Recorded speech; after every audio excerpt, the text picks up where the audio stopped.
आज हम magneto resistance के वर्किंग प्रिंसिपल और प्रोसीजर के बारे में बात करेंगे। उसके ऑपरेटर्स को देखेंगे। देखिए जो सारे ऑपरेटर्स दिख रहे हैं आपको मैग्नेटो रेजिस्टेंस प्रैक्टिकल के दिख रहे हैं। तो चलिए स्टार्ट करते हैं। ये हमारा इलेक्ट्रोमैग्नेट होता है, जिसके थ्रू हम मैग्नेटिक फील्ड को प्रोड्यूस करते हैं।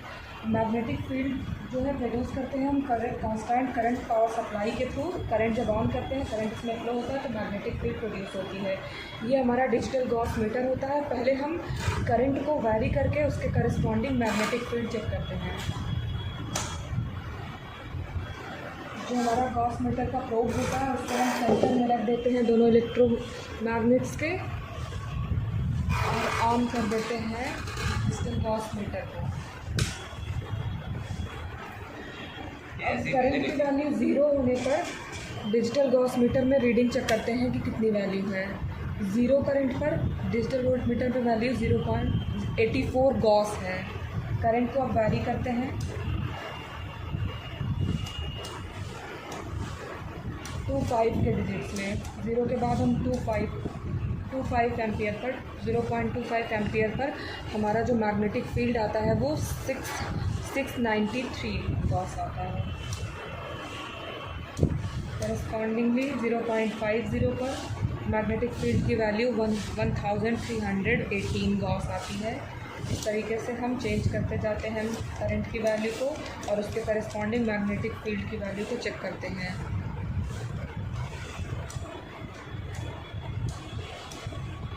जब करंट को 1 एम्पियर करते हैं, उसमें हमारा जब गॉस मीटर जो है वो रेंज से बाहर जाने लगता है तो उसको 10 के रेंज में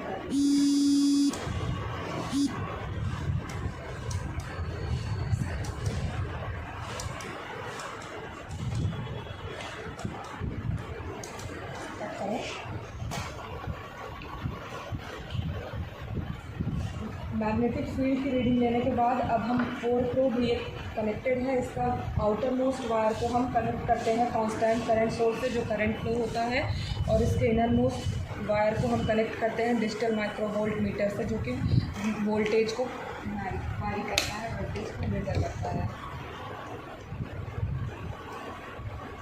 अब हम इस 4 प्रोब पे हैं अपना कांस्टेंट करंट पावर सप्लाई और कांस्टेंट करंट सोर्स।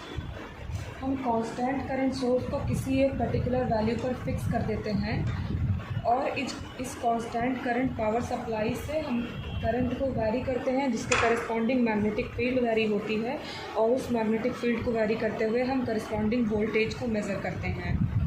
सबसे पहले 0.00 एम्पियर पर 197.0 मिली एम्पियर के करस्पॉन्डिंग 0.0767 मिली वोल्ट वोल्टेज आता है। इसको नोट कर लें। को फिक्स कर देते हैं 197.1 मिली एम्पियर पर, और हम 0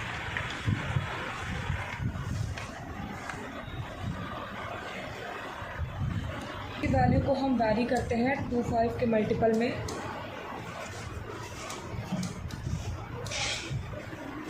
और उसके करस्पॉन्डिंग जो वोल्टेज आता है हम उसको नोट करते जाते हैं।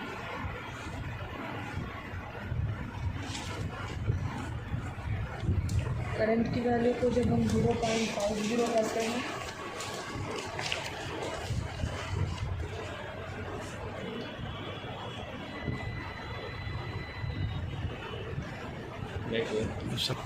इस तरीके से रीडिंग लेते जाते हैं, और 0.00 से स्टार्ट करके 2.75 तक करस्पॉन्डिंगली उसके वोल्टेज को नोट करते जाते हैं। रीडिंग लेने के बाद हम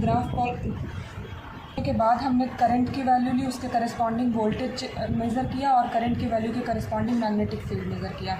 सबसे पहले हम ग्राफ प्लॉट करते हैं करंट और मैग्नेटिक फील्ड के बीच में। ये हमारा ग्राफ है जो करंट और मैग्नेटिक फील्ड के बीच में है, और ये हमारा स्ट्रेट लाइन देता है। दूसरा ग्राफ करते हैं करंट और वोल्टेज के बीच में।